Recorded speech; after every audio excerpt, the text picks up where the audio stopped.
You're dead weight, Cole. The clients stay because of the brand, not you. That's what he said. Word for word. Smirking, arms folded, standing over me like a judge handing down a sentence. Except I wasn't on trial. I was being discarded. 15 years. 15 years of grinding, sweating, sacrificing. And just like that, I was a line item in a quarterly report, crossed out by a guy who hadn't even memorized the names of half our clients. My name's Cole Hartman. I'm 44 years old. Until last Tuesday, I was the senior client strategist at Rexton Industrial, a mid-sized logistics solutions firm out of Indianapolis. I manage 70% of our recurring revenue accounts, everything from Midwest agricultural distributors to an international auto parts manufacturer based in Ohio. If you saw a client contract over $500,000, it had my initials on it. So when Sean Mathis, the new VP of Sales with a freshly laminated MBA and a LinkedIn profile that read like a sales brochure, called me into conference room C with HR already seated, I knew. We're restructuring, he said. Realigning the org chart to match our growth targets. That's how he put it. Like I was furniture. Out of alignment. Beside him, Janine from HR looked like she wanted to be anywhere else. She slid a manila folder across the table like it might burn her fingers. Severance, 60 days. Standard benefits continuation. Non-disparagement clause highlighted in yellow. My hand stayed on the armrests. I didn't touch the folder. Sean leaned forward, fingers steepled. This isn't personal. Then came the line. The one I'd replay in my head for the next 6 months like a war drum. You're dead weight, Cole. The clients stay because of the brand, not you. I just nodded. Quiet. No outburst. No protest. Just stood up, buttoned my jacket, and walked out. It was funny. For all his spreadsheets and strategy decks, Sean never understood one basic thing about the people I served. They didn't trust Rexton. They trusted me. I passed Emily from billing on the way out. She gave me a small nod, eyes wide with confusion. No one had seen this coming. Not even me. At my desk, I packed slowly. The photo of my daughter, Charlotte, at her ballet recital. The mug from a client who sent me a Christmas card every year without fail. My signed baseball from the Office Fantasy League, a league I had founded, by the way. Everything fit into a single cardboard box. I didn't say goodbye to anyone. Just walked out the front doors, past the giant etched glass logo of the company I'd helped grow from a regional firm to a national player. The logo looked cheap now. Like a sticker on something that had already expired. In the parking lot, I sat in my Camry, hands gripping the wheel, the box on the passenger seat beside me. My stomach wasn't turning. My throat wasn't tight. I felt still. Too still. When I got home, my wife Maddie was on the porch, phone in hand. She must have seen the look on my face. She didn't ask? Just opened the front door and let me pass. I went straight to the back patio, cracked a beer, and stared out at our overgrown lawn. I don't know how long I sat there. Maybe an hour. Maybe 3. Eventually, Maddie joined me. She didn't say anything for a while. Just sat beside me, our knees touching. They're gonna miss you, she said finally. I didn't answer. Because they weren't just going to miss me. They were going to need me. Sean didn't know this, didn't care to learn it, but Rexton's back end was chaos. Old CRM systems duct taped to outdated inventory tools. My client notes? Most of them were still kept in a personal encrypted archive because the company refused to upgrade their system permissions. I had built that pipeline client by client, late night by late night.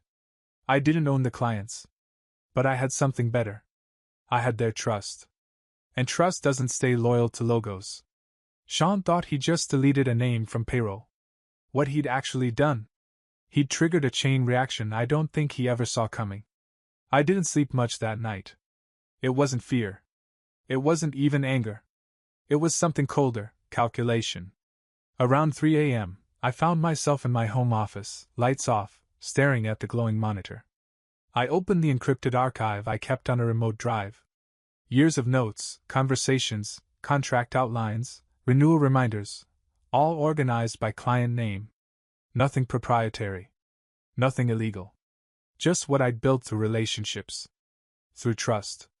At 7 a.m., Maddie found me still sitting there, eyes bloodshot, coffee untouched beside the keyboard. She didn't ask if I was okay. She just leaned on the doorframe, arms crossed in that quiet way she does when she's waiting for me to be honest with myself. "What are you thinking?" she asked. "That he's going to find out how heavy this dead weight really was." She raised one eyebrow. "So what's the plan?" I didn't answer immediately. Because I didn't have a plan. Not yet. Just 1,000 puzzle pieces shifting around in my head. Here's what I did have: a reputation. For 15 years, I'd been the guy clients called when things got messy. When shipments went off track, invoices duplicated, or warehouse staff started pointing fingers. My phone was the first one they dialed. Not because I had the answers, but because I always found them. I knew their birthdays, their kids' names, their bottlenecks. I wasn't a strategist. I was their guy. I wasn't about to pick up the phone and start stealing clients. That wasn't who I was. But I also wasn't going to pretend they wouldn't notice I was gone. So I made a list. Not of targets, of people. Real names. Real relationships. And next to each name, I wrote one word. Call? Not pitch. Not sell. Just call. The first was Danny Cole from Westgrove Freight. We'd worked together since 2011. I'd helped his dad secure their first nationwide logistics contract. His dad had passed in 2018. Danny never forgot what I did for him in that season, pushing through invoices, getting him grace periods, coaching him through an RFP like a big brother. He was also Rexton's third largest client. I sent him a text that morning. Short. Simple. Wanted you to hear it from me. I'm no longer with Rexton as of yesterday. Just wanted to say thank you for everything over the years. No sales pitch. Just respect. 15 minutes later, my phone rang. Tell me they didn't fire you, Danny said without even saying hello. They did. Silence. You okay? He asked finally. I will be. I don't know what the hell they're thinking, he said. We signed on because of you. I've been ignoring calls from their junior rep all morning. You want to meet for lunch? I paused. I wasn't sure how much I wanted to jump into anything, but I also wasn't dumb. Tomorrow? Yeah. Tomorrow's good. He paused. You thinking about staying in the industry? I smiled. Yeah, Danny. I am. Over the next 3 days, 5 more clients reached out. I didn't solicit. I didn't even hint. But word travels fast. Especially in tight networks built on handshakes and late-night save-the-deal calls.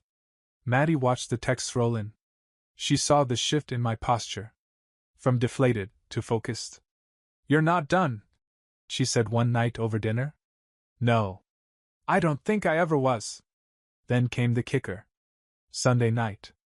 I was nursing a scotch, watching the Colts blow another lead, when my Uncle Ray called. Ray Hartman. Partner at Laurel Cross Ventures. Private equity, mostly industrials and logistics. We hadn't talked in months. Heard you got clipped, he said bluntly. News travels. I've been watching Rexton for a while. Mathis is a clown. I didn't say anything. Just listened. You ever thought about going out on your own? He asked. I laughed. With what capital? With mine, he replied. I've got a partner group looking for someone with your network. Someone who can build a boutique logistics firm from scratch, high touch, low volume, premium service. The kind of firm that doesn't treat clients like line items. I didn't respond right away. He added, This is serious, Cole. We've got the money. We just need the right name. The right face. My throat went dry. I'd need time, I said finally. And a clean path. You'll have it. I'll make sure of it. When I hung up the phone, I sat in silence for a while. The Colts had lost, but I didn't care. This wasn't about revenge. It was about reclamation. Sean had no idea what he'd set loose when he called me dead weight. I wasn't going to steal clients. But I wasn't going to stop them from walking either. Monday morning, I put on a shirt with buttons. Not because I had anywhere to go, I didn't, but because it reminded me who I used to be, Or maybe who I still was. I brewed a fresh pot of coffee, opened my laptop, and stared at a blinking cursor on a blank email draft. Subject line: just checking in. I wasn't stupid. I knew what it looked like to reach out after a termination. Desperate. Bitter. But I also knew what these people valued. Honesty. Consistency. Me.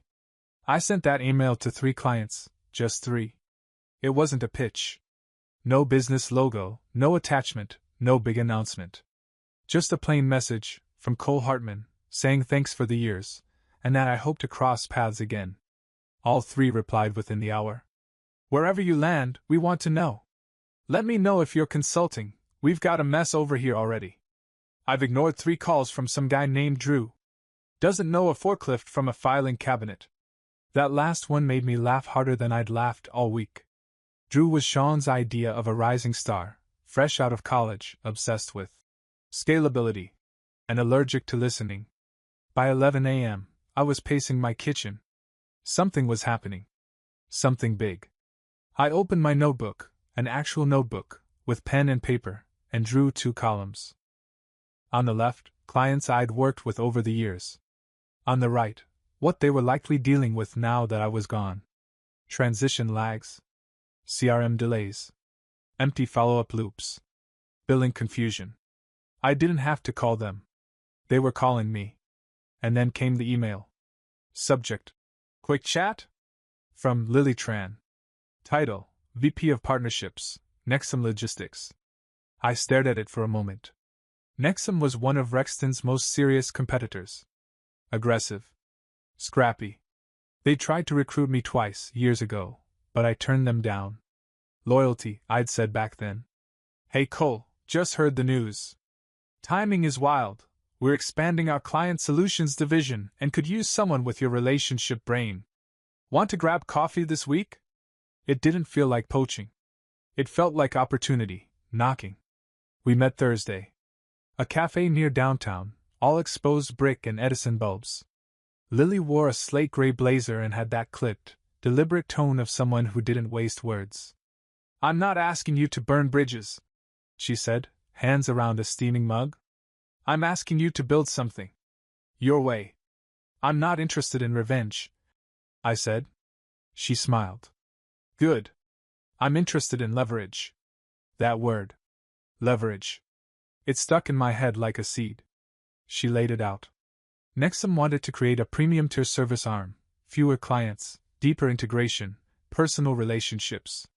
Not a call center. Not a portal. A person. They didn't have one. She wanted me to design it from scratch. And the cherry? No non-compete. No legal entanglements. Rexton hadn't even given me the courtesy of a signature on the way out. Do I have freedom to bring in people? I asked. You have budget, she replied. And authority. She slid a folder across the table. Inside, offer letter, proposed title, equity terms. I whistled low. You came prepared. I figured you would too. That night, I called Danny from West Grove again. I might be moving, I said. To where? Nexum. New division. High-touch model. Silence. Then, when can I come over? I chuckled. You're not buying a couch, Danny. No, he said.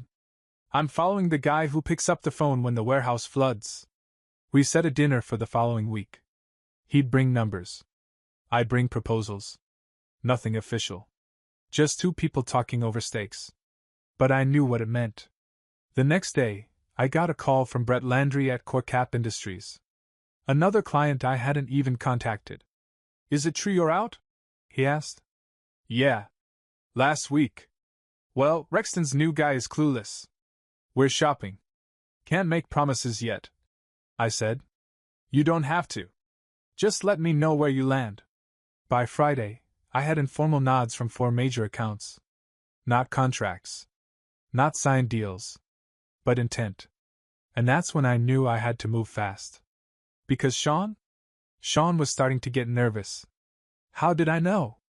One of my old coworkers, Gina, who still owed me a solid after I helped her get through an ugly systems crash last year, sent me a Slack screenshot. It was from Sean. Does anyone know where Cole landed?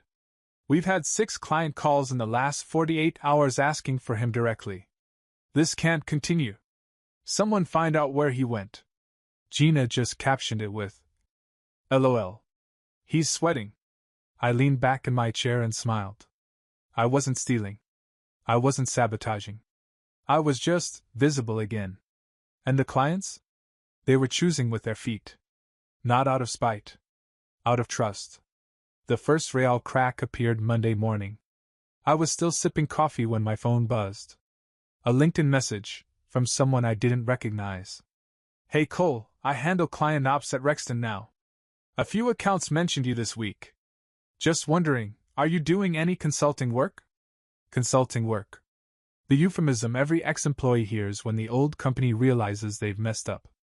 I didn't reply right away. Let them sweat. Instead, I forwarded the message to Lily. Her response came in less than 5 minutes. Told you they'd blink first. You ready to go public? Not yet. I needed one more thing. That evening, I met with Ray again, my uncle, the private equity partner who had first floated the idea of funding a new firm. We sat in his glass-walled office overlooking Monument Circle, the whole city humming below us. So you've got the contacts, the interest, and the offer from Nexum, he said. Why not just take the job?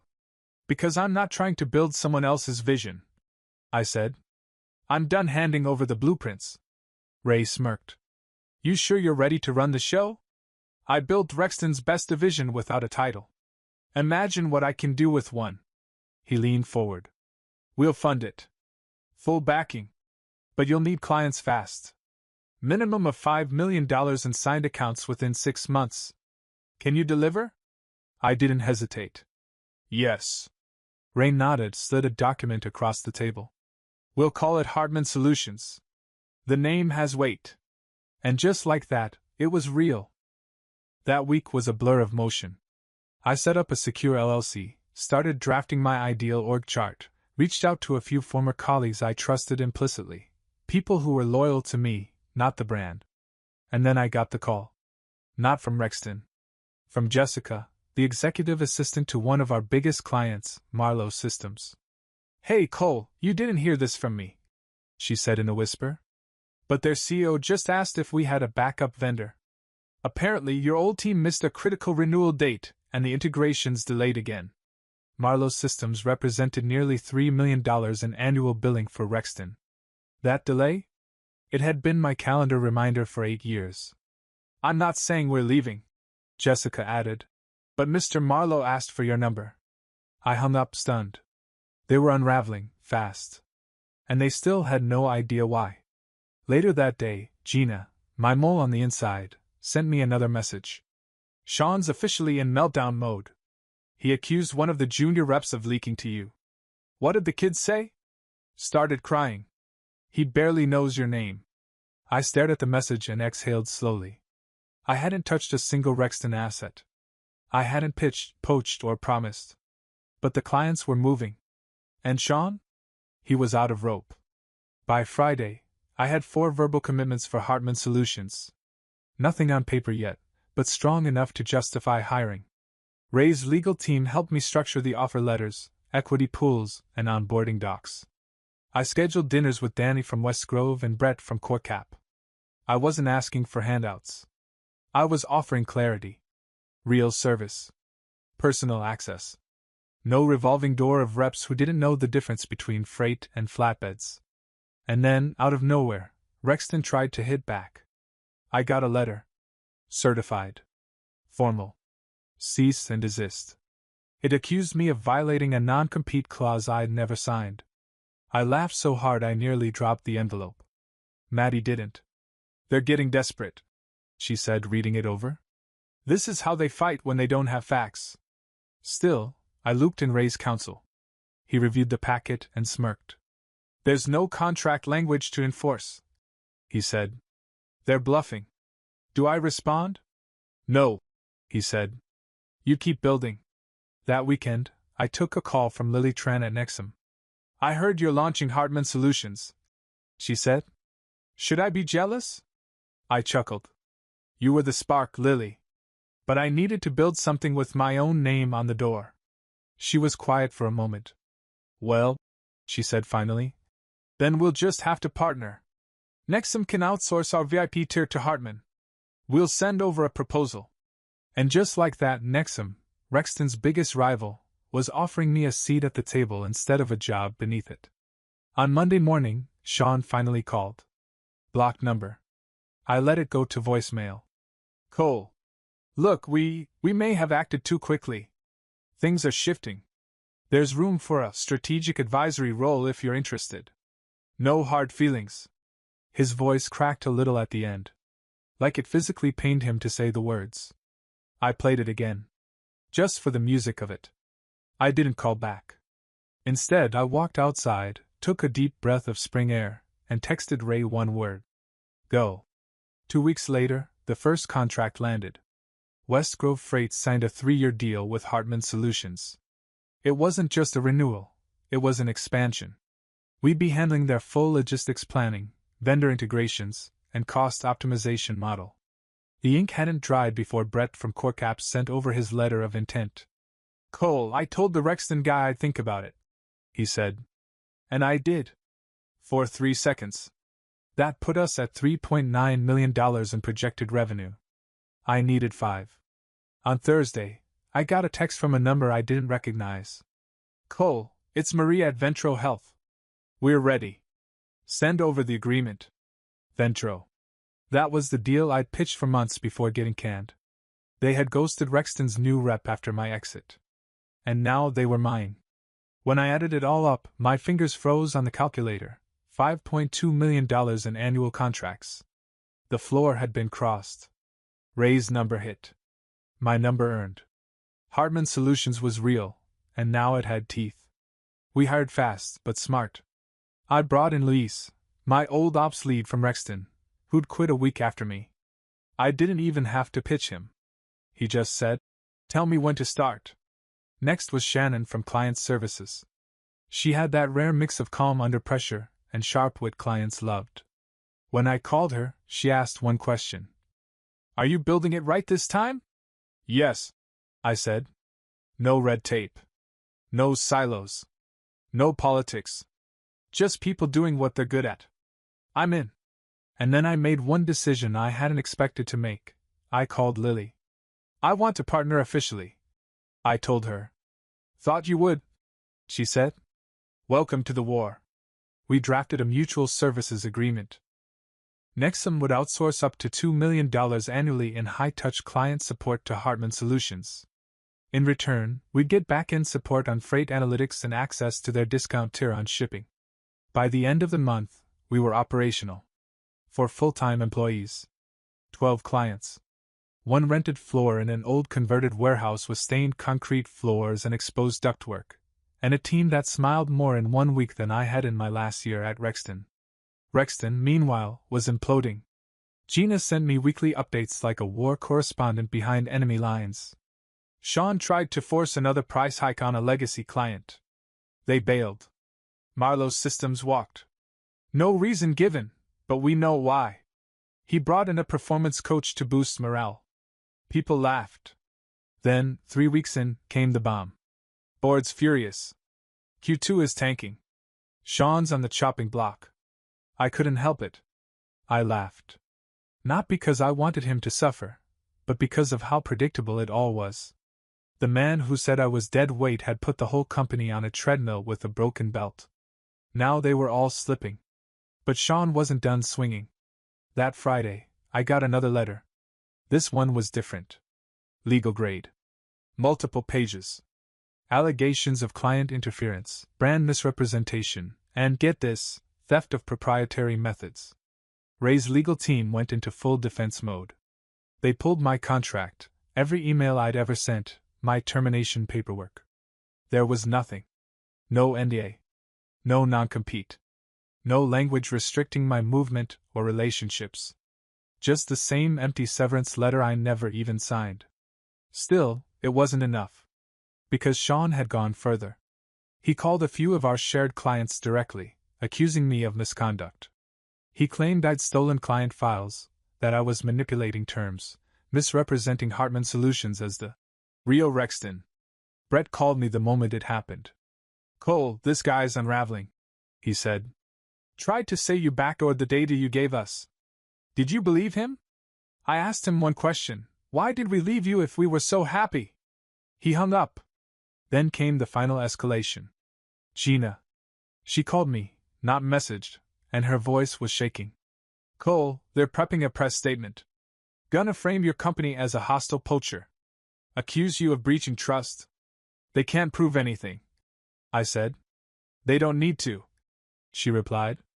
"They just need to make noise and hope your new clients get nervous." I exhaled slowly. This was the playbook now. When you can't win with loyalty, you smear with doubt. "I've got one more card," she said. "I don't know if I should play it." "What is it?" I kept screenshots. From Slack. From internal memos. Sean bragging that you were gone and now clients were locked in. Timestamps, names. Enough to prove malicious intent. I didn't ask her to send them. I just said thank you. An hour later, they were in Ray's inbox. The next day, our attorneys sent Rexton a counter threat, defamation, client tampering, and coercive interference. And then, silence. No press release. No statement. No more letters. They blinked. Hard. That weekend, we closed our 13th account. And on Monday morning, we made our first public move, a clean, simple announcement. Hartman Solutions is now live. Offering trusted, hands-on logistics support with clarity, consistency, and integrity. No shots fired. No names mentioned. Just facts. And a new door, freshly painted, with my name on the glass. I thought they were finished. Then Rexton did what scared companies always do when they lose control. They made it personal. A courier showed up at our tiny office with another thick envelope. Inside, a letter from a new law firm, this time loaded with legal jargon and accusations, unfair competition, breach of fiduciary duty, and even implied data theft. And this time? They copied 4 of our clients. It wasn't just noise. It was sabotage. A strategic smear. "They're trying to poison your relationships," Ray's lawyer said. "Force your clients to reconsider by creating uncertainty." For the first time since I left, I felt rattled. Not scared. But insulted. This wasn't about legality. It was a message. Sean wasn't content with losing. He wanted to salt the earth behind me. Because that's what Sean never understood. I hadn't taken anything from Rexton. I'd earned every client, every call, every contract. What he saw as theft, I saw as memory. People remembering who actually answered the phone when their freight was late on a Friday. But I wasn't alone. By the end of the day, 2 of the clients who'd been CC'd on that letter, West Grove and Ventro, called me directly. "Rexton's desperate," Danny said. "Do what you need to do. We're not going anywhere." Brett from CoreCap called that night. "Guy called me to warn me about you. Didn't even know we'd already signed your contract last week. Idiot." That night I sat at my kitchen table, staring at the letter. I could feel Maddie watching me from the hallway. "You thinking about walking away?" she asked. I shook my head. "I'm thinking about ending this." Next morning, I did just that. I sent one clean, direct email to Rexton's legal team. "We are prepared to pursue damages for client interference, defamation, and bad faith. Cease all communication attempts with our clients immediately. Any further harassment will be met in court." Ray's lawyers backed it. And more importantly, so did our clients. We didn't hear from Rexton again. Instead, a week later, Sean Mathis was quietly removed from the website. No announcement. No LinkedIn post. Just gone. Scrubbed like a typo no one wanted to admit ever existed. Gina sent one final message. "He's out." CEO took his badge on Monday. Apparently the board blamed him for strategic miscalculations. I stared at the message, unsure how to feel. No victory lap. No champagne. Just peace. The kind that only comes when someone stops trying to rewrite your story. I closed my laptop and stepped outside. Maddie was in the garden. She looked up and smiled. "Is it over?" she asked. I nodded. "Then come sit." You've got a life to get back to. Later that week, I received a message from a familiar name, Rexton CEO. He asked for a call? Curious, I agreed. He kept it short. Cole, he said, voice stiff. What would it take to bring you back? I actually laughed. Nothing, I said. It's too late. You're doing well, I can see that. We're open to a full acquisition of your firm. Now I was silent. We'd keep the name. Let you run it. Fold it into our network. Why? I asked. Because clients trust you. And trust is expensive to rebuild. I paused. You fired that trust, I said. Called it dead weight. He didn't argue. I hung up without another word. I wasn't going back. I'd built something stronger than revenge. I'd built proof. 6 months later, the office looked nothing like the hollow warehouse we'd started in. We had desks now. Real ones.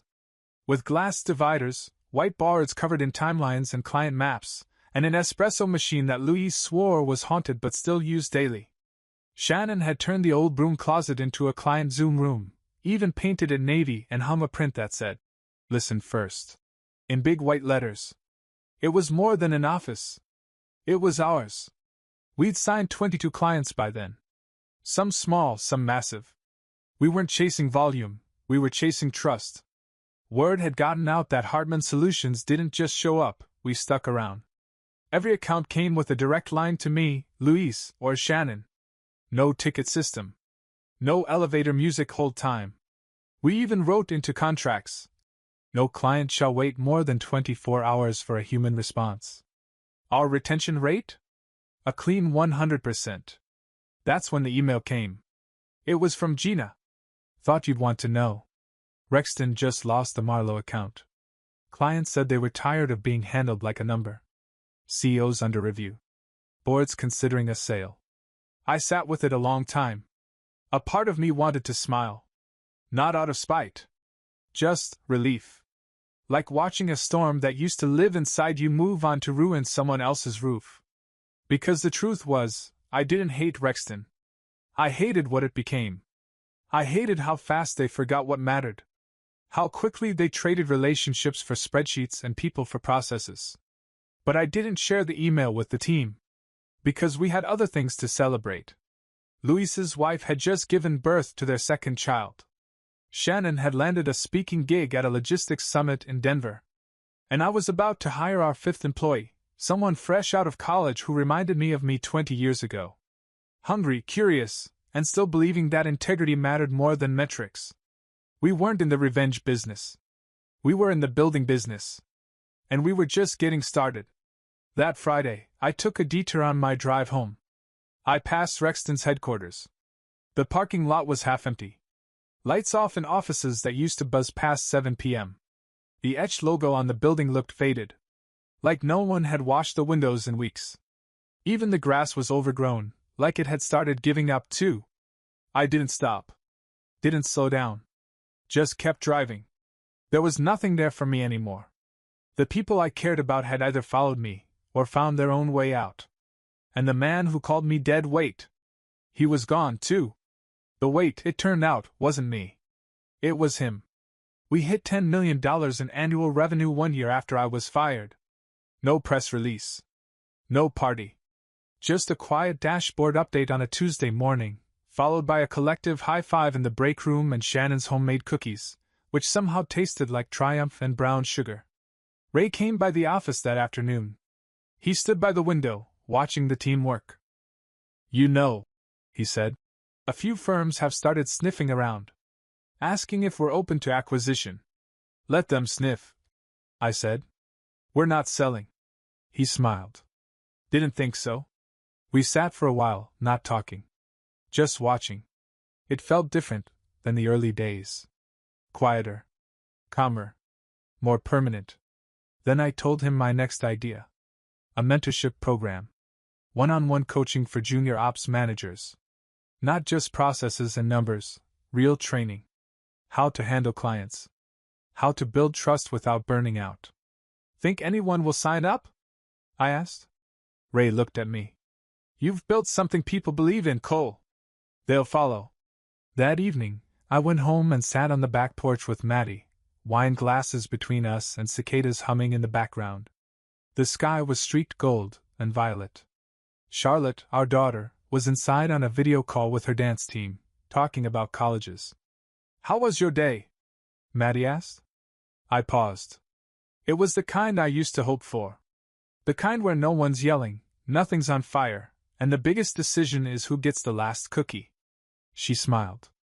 "And what did you decide?" "I took it," I said, grinning. "Building something has its perks." A week later, I received a letter. No envelope. Hand-delivered. From Sean. Scrawled uneven handwriting on a torn notepad. "You were right. I didn't get it. I thought clients were numbers. Turns out, they were relationships. I didn't just fire a name. I erased the reason they stayed. I'm starting over now.